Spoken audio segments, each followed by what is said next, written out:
Hello everyone. আজকে খুব মেঘলা আবহাওয়া। সন্ধে হয়ে গেছে, খুব পানি হচ্ছে, খুবই মেঘলা আবহাওয়া আজকে। সারাদিন গরম গেছে, এখন হাওয়া হচ্ছে, হালকা হালকা পানি হচ্ছে, ছাদের ওপরেই আছে।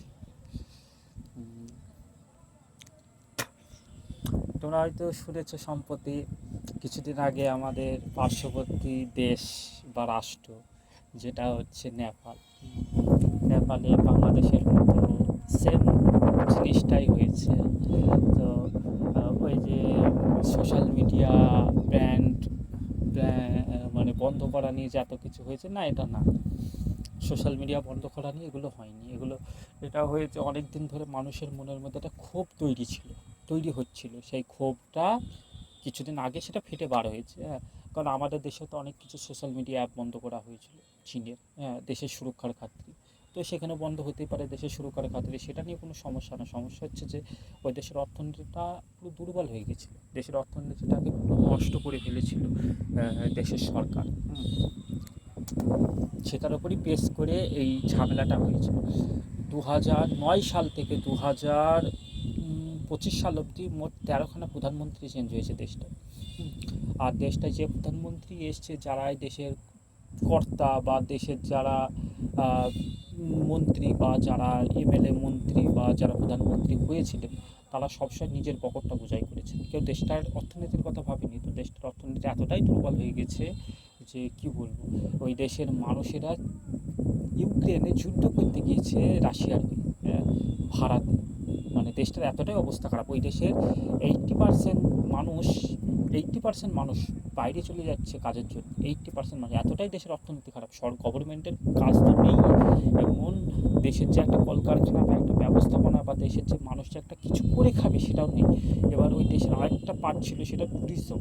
নেপালের কাঠমান্ডু যেহেতু মাউন্ট এভারেস্ট আছে, তো সেই ট্যুরিজমের ওরা যে ভিডিও বা ট্যুরিজমের যে ব্যবসা বা যে ইনকামটা করতো, সেটা ওরা টিকটকের মাধ্যমে করতো। টিকটক, ফেসবুক, হোয়াটসঅ্যাপ, ইনস্টাগ্রাম এগুলোর মাধ্যমে করতো। তো সেই অ্যাপসগুলো যখন বন্ধ হয়ে যায়, ওদের ওই ইনকামের রাস্তাটাও বন্ধ হয়ে যায়। কারণ ওরা ওই ভিডিওগুলো আপলোড করে ব্লগের মাধ্যমে ওরা কিছু কিছু টাকা ইনকাম করতো। তো কম বেশি যা ইনকাম করতো, তাদের মোটামুটি কারের হাত খরচ, কারের সংসার খরচ এরকম চলে যেত। তো সে জায়গাটাও যখন সরকার বন্ধ করে দেয়, তো সরকার যখন ওদের ভাতে মারা বলে না, হাতে মারবো না ভাতে মারবো, এরকম একটা কথা আছে না। তো ওদের যখন এই জিনিসটা করছিল, তখন সহ্য করতে করতে আর সহ্য করতে পারেনি। তো এরকম একটা পরিস্থিতিতে ওরা লড়াইয়ের সিদ্ধান্ত নেয়, এবং দেশের প্রধানমন্ত্রী সহ রাষ্ট্রপ্রধান যারা ছিলেন তারা প্রত্যেকে ইস্তফাপত্র দিতে বাধ্য হয়, এবং তারা সবাই দেশ ছেড়ে পালাতে বাধ্য হয়। তো এর থেকে একটাই কথা বলার যে বিশ্ব আস্তে আস্তে কোন দিকে যাচ্ছে, যে দেশগুলো কখনো দুর্নীতি করার কথা না, আস্তে আস্তে বিশ্ব কোন দিকে যাচ্ছে। আমেরিকার মতো দেশে দুর্নীতি চলছে, ফ্রান্সের মতো দেশে দুর্নীতি চলছে, মানে আস্তে আস্তে বিশ্ব যাচ্ছে কোন দিকে। হ্যাঁ, মানে এমন একটা সিচুয়েশন তৈরি হয়ে গেছে যে কোনো রাষ্ট্রই জনগণের কথা ভাবছে না, সবাই নিজের পকেট বোঝাই করবে নিজে। মানে বিশ্ব একটা ধ্বংসের দিকে চলে যাচ্ছে, ধ্বংসের দিকে। হ্যাঁ, মানে বিশ্বে আর শান্তির জায়গাটা নেই। প্রত্যেকটা দেশের সাথে কিছু না কিছু একটা দাঙ্গা ফাসাদ, দেশের মধ্যে অন্তর্বর্তীকালীন সরকারের দাঙ্গা ফাসাদ, কিছু না কিছু একটা বিশ্বের প্রত্যেকটা দেশে লেগে আছে কিছু না কিছু। কি হচ্ছে বিশ্ব কোন দিকে যাচ্ছে, কি অবস্থা, আমাদের ভারতবর্ষের অবস্থায় কি? হ্যাঁ, ভারতবর্ষের অবস্থায় কি? ভারতবর্ষেও এই সেম জিনিসটা হতে বাধ্য,